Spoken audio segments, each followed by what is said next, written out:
नमस्कार जी, मैं doctor Manish Yadav, Raishree Ayurveda spine clinic, Kanpur, Ashoknagar, Uttar प्रदेश।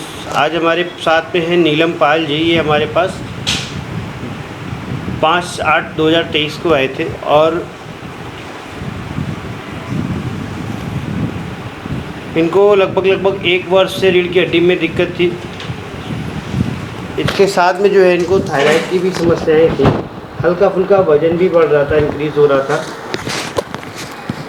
दर्द के साथ में जो है दर्द के हिस्से में ठंड का होना, जलन का होना और झंझनाहट के साथ में दर्द हो रहा था। इनको मेरे किसी मरीज़ के द्वारा ही पता चला था। उस मरीज़ के द्वारा सुन कर के जान कर के मेरे पास आए। यहाँ पे ये हमारे पास MRI लेकर के आए हुए थे। जिस दौरान जब ये आए तो इसमें लगभग पेन स्केल के अकॉर्डिंग 50% के आसपास पेन था। सुबह के टाइम पे ज़्यादा पेन होता था, आगे झुकने में, बैठ के उठने में, उकड़ू बैठने में, सब में ज़्यादा तकलीफ़ें होती थी। अगर हम न्यूरोलॉजिकल डिसऑर्डर की बात करें, जो कि एंजाइटी डिसऑर्डर है, उसमें 10 ऑफ 5 इन्होंने रिस्पॉन्ड किया था।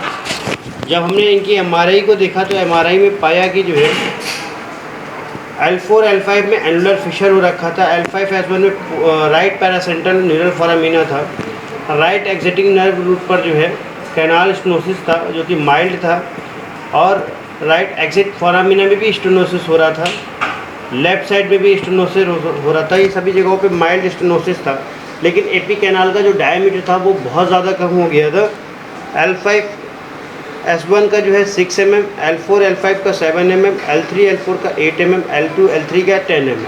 हम जनरली ऐसे केसेस में देखते हैं कि डॉक्टर जो है हमारे वेस्टर्न मेडिकल के जो डॉक्टर्स रहते हैं, ज़्यादातर ऐसे केसेस में जो है सर्जरी रिकमेंड करते हैं कि सर्जरी करेंगे तभी होगा, अदरवाइज़ नहीं होगा। इस पेशेंट का जब हमने सर्वाइकल की भी MRI हो रखी थी, उसको भी जब हमने चेक किया तो C4 C5 C5 C6 में जो है पीछे की साइड नस दब रही थी और स्पोंडिलाइटिक चेंजेस आ रहे थे, और माइल्ड जो है कंप्रेसिव माइलोपैथी के भी चेंजेस रीढ़ की हड्डी में देखने को मिल रहे थे। लगभग अभी 20 दिन हो चुके हैं हमारे थेरेपी के, और अब हम हमारे मरीज़ से जानेंगे कि अब वो कैसे हैं और क्या अनुभव रहा इन 20 दिनों की थेरेपी का। नीलम जी, आप अपने शब्दों में थोड़ा बताएं कि कैसा क्या अनुभव करते हैं। सर जब आए थे तो उसके अकॉर्डिंग तो पेन काफ़ी रिलीफ मिला है। उस समय मतलब पेन जो था कंटिन्यू होता ही रहता था, लेटो या बैठो कैसे भी करो। अब सर लेटने में पेन नहीं हो रहा है बिल्कुल भी, बस लेकिन हाँ बैठो या खड़े हो तो पेन होता है थोड़ा सा पेन होता हाँ। है। ठीक है। और जो तकलीफ़ें थी और जो दिन भर की लाइफस्टाइल थी वो कैसी थी आपकी? सर वो तो सर दर्दफुल थी, पेनफुल, पूरा दिन ही लगभग पेनफुल रहता था। हाँ। जो 20 दिन की थेरेपी कराई इसका, और जो आपने एलोपैथिक, क्योंकि 1 साल से आप कहीं ना कहीं ट्रीटमेंट में थे आपने बताया था, उसका क्या रिस्पॉन्ड रहा है इन 20 दिनों की अपेक्षा? सर हमने सर ट्रीटमेंट मुश्किल से 15 दिन ही लिया था, 1 साल से नहीं ले रहे थे, लेकिन ट्रीटमेंट 15 दिन लिया था। हाँ। कुछ खास उससे रिलीफ नहीं हुआ था, लेकिन सर इस थेरेपी में सर रिलीफ तो है। अच्छा, ठीक है। अच्छा, एक सवाल आता है कि लोगों को लगता है कि पंचकर्मा थेरेपी मालिश होती है, तो क्या लगता है जो अंदर थेरेपी हो रही थी वो मालिश थी या थेरेपी या ट्रीटमेंट था? सर ट्रीटमेंट था सर मालिश के अलावा भी कई चीज़ें थी। कुछ मरीजों को या हमारे जानने वाले लोगों को आप अपने शब्दों में बताना चाहेंगे कि क्या था, कैसा था, सर किस तरीके से करते हैं? सर कपिंग होती है, फिर अगर ज़्यादा ज़रूरी हो तो ब्लड कपिंग भी होती है, और मालिश भी होती है, सेट होते हैं, और स्टीम होती है। मैं लोगों को बताना चाहूँगा इस विषय पे थोड़ा सा, जो है जो एक्चुअल में पंचकर्मा में जिसको लोग मालिश समझते हैं वो मालिश नहीं होती है, वो होता है पंचकर्म करने का तरीका।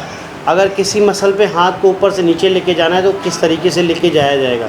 मालिश में अमूमन तेल दिया जाए, उसको ऊपर नीचे लगा लो, बात खत्म। लेकिन यहाँ पर हड्डी पे किस तरीके से हाथ चलेगा, ऊपर से नीचे जाएगा, दाएँ से बाएँ जाएगा, या कहाँ पे प्रेशर ज़्यादा रहेगा, कहाँ पे प्रेशर कम रहेगा। उसके अलावा जो है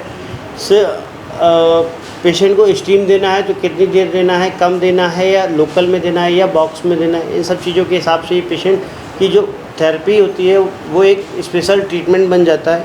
इसी के अकॉर्डिंग पेशेंट ठीक होता है। अगर पहले का जो पेन स्केल है जब हमारे पास आए थे, इसको बेटा थोड़ा सा जूम कर लेना।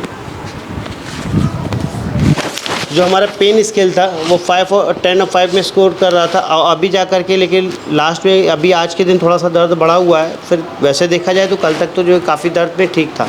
आज भी हम लोगों ने लीस्ट थेरेपी रिकमेंड किया है, टोटल 30 थेरेपी के लिए बोला था, जिसमें 20 थेरेपी अभी हो चुकी हैं। 20 थेरेपी में अभी 100 में से कितने % आराम होगा? सर 50% तो कह सकते हैं सर। 50% के आसपास आराम है। बाकी की जो 10 दिन की थेरेपी हैं उसके बाद हम आपको दोबारा मिलवाते हैं नीलम जी से। इसी के साथ आपसे कहना चाहेंगे, यदि आपकी कोई समस्या है तो जो नंबर दिया जा रहा है उस पर नंबर रिपोर्ट भेजने के बाद में, स्टाफ से बात करने के बाद में आप आएँ, या फिर रिपोर्ट भेजने के बाद फ़ोन करके जिस नंबर पे रिपोर्ट भेज रहे हैं उसी नंबर पे आप बात करें। दूसरे नंबर पे बात करने से आपको आपकी समस्या का हल पैदा नहीं होता है। धन्यवाद, नमस्कार।